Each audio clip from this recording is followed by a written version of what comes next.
আসসালামু আলাইকুম, শুভ সকাল। আজকে আবার ঘুরতে বেরোলাম শুক্রবারে। আজকে যাচ্ছি আমরা নতুন এক জায়গা, একটা বিলের থেকে আফতাবনগর দিয়ে।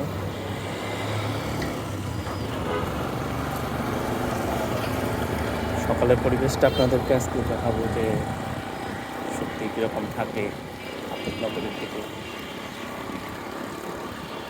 আগেকার মতো আফতাবনগর আর নেই, এখানে শুধু বিল্ডিং আর বিল্ডিং হয়ে গেছে। এখন খোলা জায়গা ওইরকম আর পাওয়া যায় না, একদম পিছন সাইডে যেতে হয়।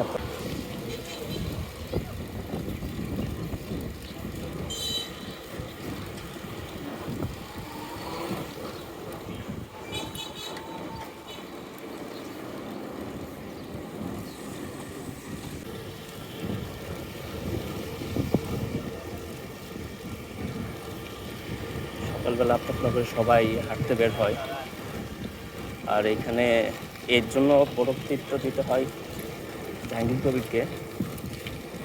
সে হলো মানুষের লাইফ স্টাইলের অনেক পরিবর্তন নিয়ে আসছে। ঢাকা শহরে মানুষকে যে জিনিসটা বুঝিয়েছেন সেটা হলো, যদি লাইফ স্টাইল চেঞ্জ না করা হয় তাহলে অসুস্থতা কখনো আপনাকে ছাড়বে না। আর এখানে আরেকটা বিষয় সবচেয়ে বেশি গুরুত্বপূর্ণ, যে ঢাকা শহরে কোথাও মুভ করার জায়গা নেই, সব জায়গায় গিঞ্জি হয়ে গেছে। পরিবেশটা এক কথাই বলা চলে নষ্ট হয়ে গেছে। কিন্তু আফতাবনগরে যে জিনিসটা সবচেয়ে ভালো একটা দিক, সেটা হলো এখানে হাঁটার পর্যাপ্ত জায়গা আছে। আফতাবনগরে কিছুক্ষণ পর একটা করে মাঠ পাওয়া যায়, বাচ্চারাও খেলে।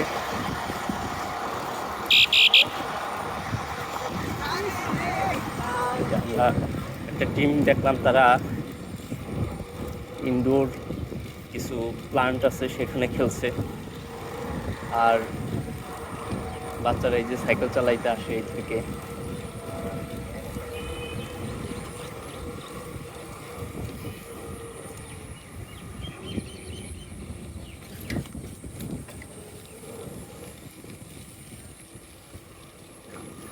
এখানে এই রাস্তাটা আমার খুব প্রিয়। একসময় এখানে আমি খুব আড্ডা দিতাম।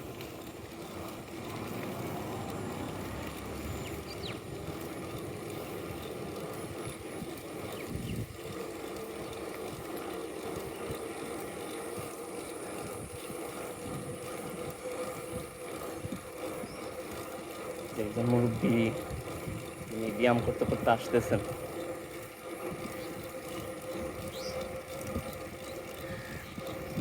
আসসালামু আলাইকুম। মুরব্বী ব্যায়াম করছেন সকালবেলা। আর এই যে দেখেন, নতুন অনেক বিল্ডিং হচ্ছে এখন আফতাবনগরে।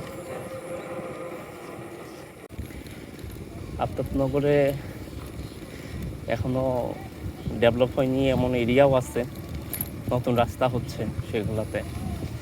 আর যখন সব বিল্ডিংয়ের কাজ এখনও শেষ হয়নি, যে কারণে রাস্তাগুলো সম্পূর্ণ ক্লিয়ার করতে পারছে না।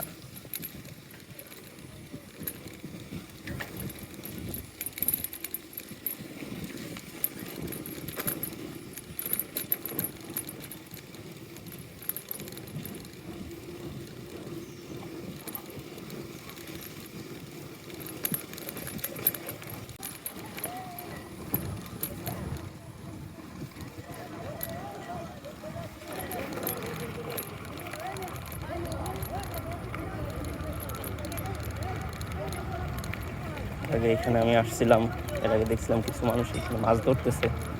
আজকে আসছে কিনা আমি জানি না, আমি দেখছি। হ্যাঁ, অনেকেই আসছেন।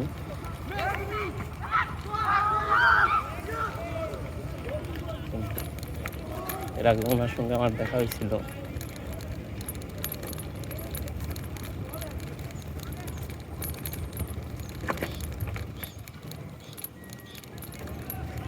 মাছ পাইছেন?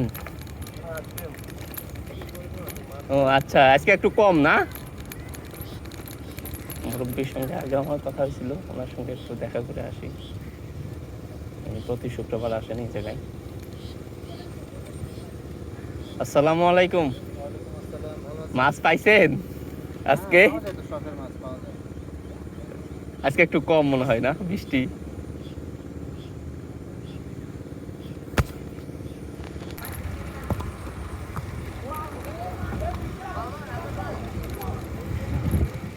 আজকে আমার যাওয়ার উদ্দেশ্য তো দাসের কান্দা ব্রিজ,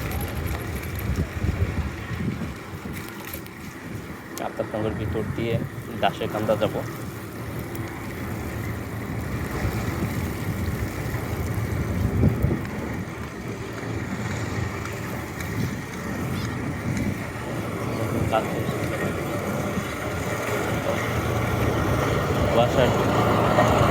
ওয়াটার পিউরিফায়ার প্লান্ট।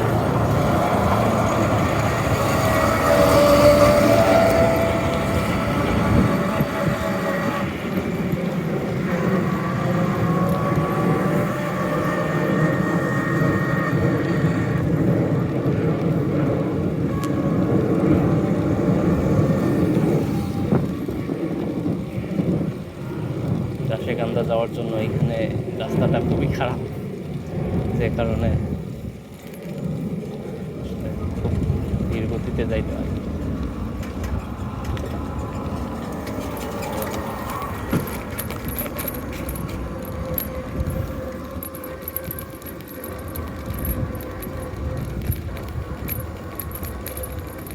এটা রাস্তা।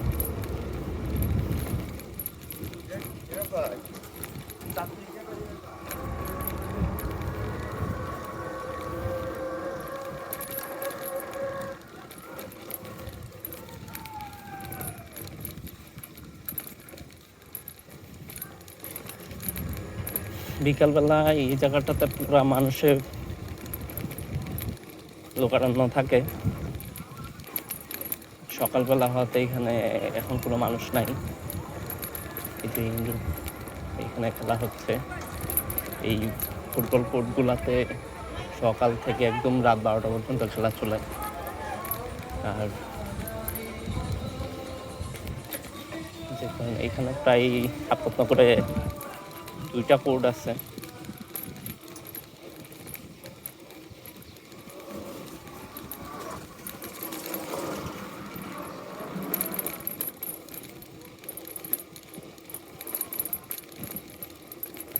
সেখানকার মূল এটা হলো, এটা গ্রামের একটা পরিবেশ পাওয়া যায়, ঢাকার খুবই কাছে। আর সবচেয়ে যে বিষয়টা ভালো, যে গ্রামের আপনি হাঁস মুরগি থেকে শুরু করে সব কিছু এইখানে দেখতে পাবেন। দ্বিতীয় কথা হইলো যে এখানে মানুষ গ্রামের মানুষের মতো করে বসবাস করে, শহরের ফিলটা একটু কম।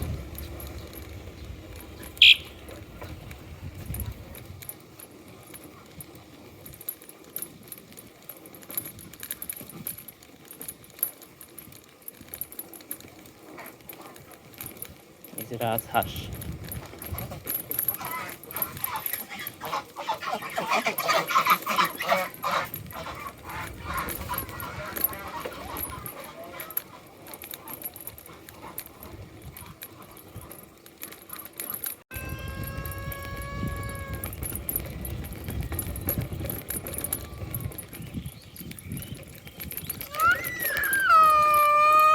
উঠো উঠো, তুমি তাকে ফেলে দিয়েছো।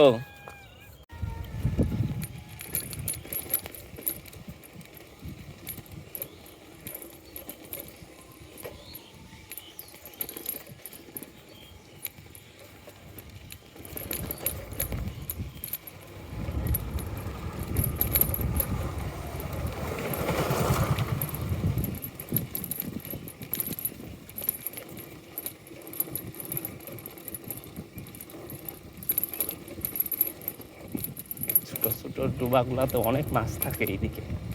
আমরা একটা সময় আসছিলাম দেশি মাছ নেওয়ার জন্য,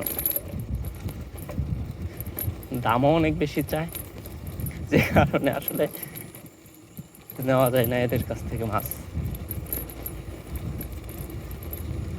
আমরা দাসের কান্দার ব্রিজের খুব কাছাকাছি চলে আসছি।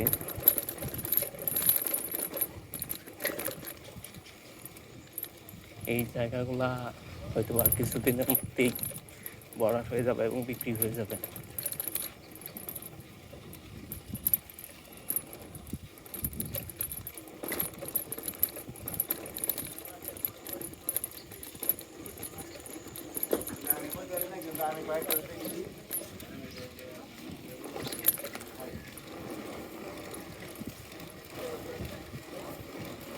দাসের কান্দা ব্রিজ চলে আসলাম। এই জায়গাটা বিকালবেলা অনেক মানুষ থাকে, ফুচকার দোকান আর অনেক কিছু। বিকালে পরিবেশটা খুবই সুন্দর। এখানে খরা আছে, দুই পাশেই অনেকগুলা খরা পাতা আছে। ছোটবেলায় একটা গ্রামের কথা শুনতাম যে খরা মারে মরা, বর্ষি মারে হা করা। অর্থাৎ বর্ষি নিয়ে ঘন্টার পর ঘন্টা বসে থাকতে হয়, আর খরা হইলো সারাদিন রোদে পুড়তে হয়, পুড়ে অনেক সময় মাছ হয় না, যে কারণে গ্রামে এই প্রভাবটা আছে যে মানুষ আস্তে আস্তে খরা থেকে সরে গেছে। কারণ এখন আর গ্রাম এলাকাগুলার নদীতে এত মাছ নেই।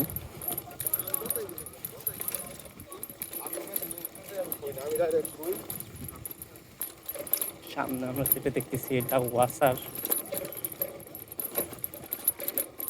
যে পানি পিউরিফায়ার প্রজেক্ট, পানি শোধন করে আবার নদীতে ছাড়া হয় এই প্ল্যান্ট থেকে। এটা একটা প্রজেক্টের কাজ আমরা যাচ্ছি, এখানে মাছ পালন করছে।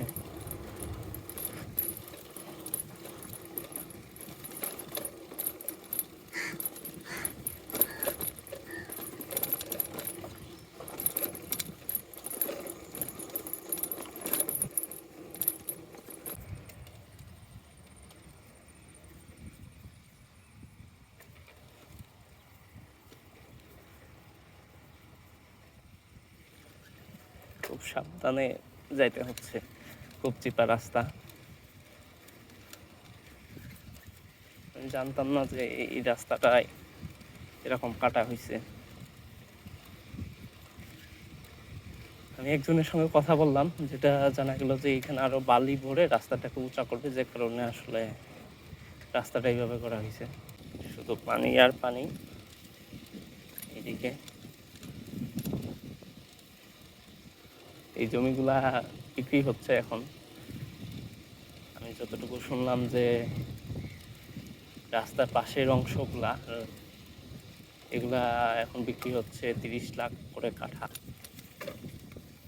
কিন্তু আদৌ সেটা কবে বাড়ি করতে পারবেন তা ঠিক নাই। মানে মাছের প্রজেক্ট এইখানে আসলে বাড়ি করে থাকার মতো এখনো পরিবেশ তৈরি হয় নাই।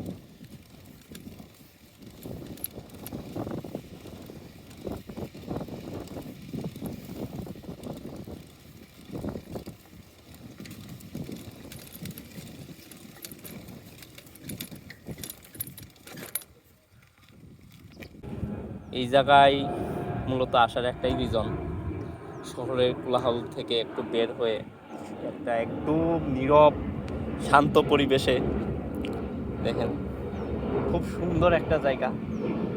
আর দ্বিতীয় আরেকটা বিষয় হলো যে আসলে অনেকদিন গ্রামে যাই না, গ্রামে বছরে হয়তো বা 2বার যাওয়া হয়, যে কারণে আসলে এই গ্রামের যে ফিলটা আর এই সকালবেলার যে বাতাসটা, এটা আসলে শহরে ওই বদ্ধ এসি রুমে বসে পাওয়া যায় না। হ্যাঁ, যে কারণে এখানে আসলে সকালবেলা আসতে হবে, আর সকালবেলা আসলে পরে আসলে এই ফিলটা পাওয়া যায়, এই শান্তির এই বাতাসটা পাওয়া যায়, যেখানে আপনি নীরবে বসে থাকতে পারবেন, কোনো কোলাহল নাই। কিন্তু বিকাল আসলে অনেক মানুষ থাকে, যে কারণে আসলে এখানে তখন ওই একা বসে থাকার যে ফিলটা সেটা পাওয়া যায় না। আর আসলে সকালবেলা মূলত বের হই নীরব সুন্দর এবং ভয়ঙ্কর সুন্দর দেখার জন্য। নীরব সুন্দর খুব নীরবে দেখতে হয়, আর ভয়ঙ্কর সুন্দরটাও নীরবে দেখতে হয়। নীরব সুন্দর আর ভয়ঙ্কর সুন্দর কেন বললাম জানেন? যে এখন যেটা দেখছেন সেটা হলো নীরব সুন্দর, আর ভবিষ্যতে যেটা দেখবেন সেটা হলো ভয়ঙ্কর সুন্দর। আমরা দিন দিন নীরব সুন্দরটাকে হারিয়ে ফেলছি। আমরা ভয়ঙ্কর সুন্দরের মায়ায় পড়ে গেছি।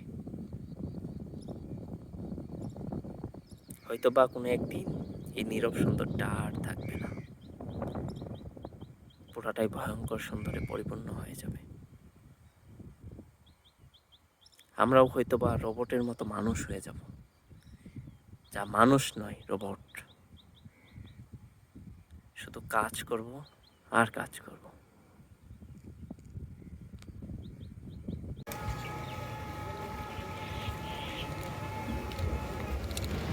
আজকে সকালের জার্নিটা এ পর্যন্তই। আবার ফিরছি ব্যস্ততার দিকে, ফিরছি নতুন কোনো কাজে, নতুন কোনো জায়গায়, নতুন কোনো উদ্দেশ্যে। সবাই ভালো থাকবেন। আল্লাহ হাফেজ।